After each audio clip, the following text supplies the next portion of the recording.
నిన్న ఒక సంఘటన జరిగింది. ఒక నయా మోసగాడు ఒక 420 పేరు చెప్పడం నాకు అవసరం లేదు, నాకు అంత అవసరం కూడా. నిన్నటి వరకు వైఎస్ఆర్ కాంగ్రెస్ పార్టీలో ఉంటూ ఎన్నో సమస్యలు పరిష్కరించుకుంటూ తన సొంత పనులు ఎన్నో చేసుకొని మొన్న బైక్ ర్యాలీకి వచ్చి నిన్న ఏదో డబ్బులు కాసిపడి పార్టీ మారిపోవడం జరిగింది. నేను ఒకటే చెప్తా ఉన్నా, గతంలో మాకు ఎలక్షన్ చేయకపోయినా మీరు వచ్చి మీ అవసరాలు జగన్మోహన్ రెడ్డి గారు మంచి సంక్షేమ కార్యక్రమాలు పెడుతున్నారు, దాని ద్వారా మేము మీ వెంట నడుస్తామంటే పార్టీలో తీసుకోవడం జరిగింది. మరి పుచ్చకాయ దొల్లినట్టు 4 సార్లు అటు ఇటు దొల్లాడు. ఒకసారి గ్రామస్తులందరూ ఆలోచించండి. పుచ్చకాయ ఏ విధంగా దొలుతున్నట్టు 4 సార్లు ఆ పార్టీకి దొల్లినాడు, మళ్ళీ ఈ పార్టీకి దొల్లినాడు. మరి ఇటువంటి వ్యక్తుల్ని చూస్తూ ఉంటే మరి గ్రామస్తులు ఒకసారి ఆలోచించండి. నిన్న పోయేసి ఎంపీటీసీని తీసుకెళ్ళాను అన్నాడు. నేను చెప్తున్నా, ఆ రాజమాత గారికి చెప్తున్నా, ₹1 తీసుకోకుండా నా మీద అభిమానంగా నన్ను చూసి, నా అనుభవం చూసి, నా వ్యక్తిత్వాన్ని చూసి వీళ్ళందరూ వచ్చి చేరాలంటున్నారు. నువ్వు ప్రమాణిక సిద్ధమా? నా దగ్గర వచ్చి కూర్చొని సీసీ ఫుటేజ్లు ఉన్నాయి. ఎవరైతే నీ దగ్గర చేరినాడో 420 వాడు నా దగ్గర వచ్చి అన్న నాకు 25 లక్షలు ఇచ్చారు, నా జీవితంలో సంపాదించుకోలేను. నిన్నటి రాత్రి వచ్చాడు, మొన్న నైట్ నేను ఉదయం చేరేటప్పుడు, నేను జీవితంలో సంపాదించుకోలేను, నాకు 25 లక్షలు ఇచ్చారన్న, నా కుటుంబం బాగుపడుతుంది, నన్ను ఈసారికి వదిలేయనని చెప్పి నాతో మాట్లాడిపోయినాడు. దీనికి సాక్ష్యం కొట్టే మల్లికార్జున గారు ఉన్నారు, అదేవిధంగా చెమటా శాసగిరి గారు ఉన్నారు.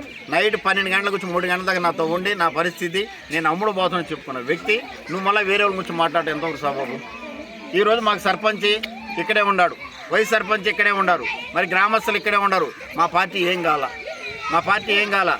ఏదైతే ఆ రోజు నువ్వు ఒకసారి గుర్తుపెట్టుకోవాలి అమ్మగారు, ఏదైతే ఈ జడ్పీటీసీ ఉన్నాడే ఆయన వైఎస్ఆర్సీపీ నీకు బీఫామ్ మీద గెలిచిన వ్యక్తి.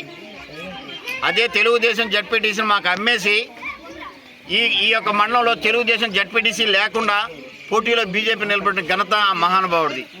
ఆయన వచ్చి ఈరోజు డబ్బులు తీసుకొని మరి గ్రామాన్ని అమ్మేసి ఈరోజు ఆయన వచ్చేసి పెద్ద పెద్ద కుటుంబాల గురించి మాట్లాడుతున్నావు. బిడ్డ కొద్దిగా జాగ్రత్తగా ఉండు, 4 దగ్గర పెట్టుకొని మాట్లాడు. తప్పు చేసింది నువ్వు డబ్బులు సంపాదించుకోవడానికి పోయావు, ఓకే, అంత మాత్రం పో, కానీ మరి ఏవేమో మాట్లాడుతూ ఉండవు, అది పద్ధతి కాదు. ఒకసారి జాగ్రత్తగా ఉండమని చెప్తా ఉండా.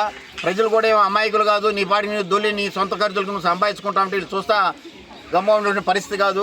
రాబోయే ఎలక్షన్లు తప్పకుండా బుద్ధి చెప్తారు.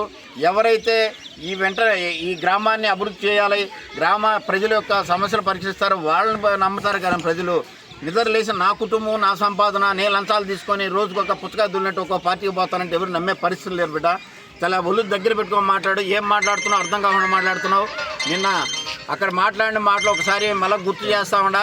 రెండోసారి కానీ ఇది కానీ పునరావృతం అయితే చాలా ఇబ్బందికి గురవుతావు. నువ్వు ముందుగా చెప్తా ఉండా, హెచ్చరిస్తున్నా. ఎందుకంటే నీ యొక్క స్థితి తప్ప నువ్వు ఏం చేసినావు తప్పు ఒకసారి ఆలోచించుకో. నువ్వు రాజమాత దగ్గర పోయి కాళ్ళు మొక్కు బిడ్డ, అంతేగాని నువ్వు వచ్చేసి మాకేమేమి నీతులు చెప్పాల్సిన అవసరం లే. నువ్వు చేసిన తప్పులు నీకు అందరికీ భగవంతుడు తెలుసు, ఇక్కడ ఉన్న ప్రజలే తెలుసు. నువ్వు మళ్ళీ డబ్బులు తీసుకుని అమ్ముడు పోయి నువ్వు వేరే వాళ్ళ గురించి 42 కుటుంబం అంటావు, ఇంకో కుటుంబం అంటావు. ఒక చిన్న మాట మాట్లాడి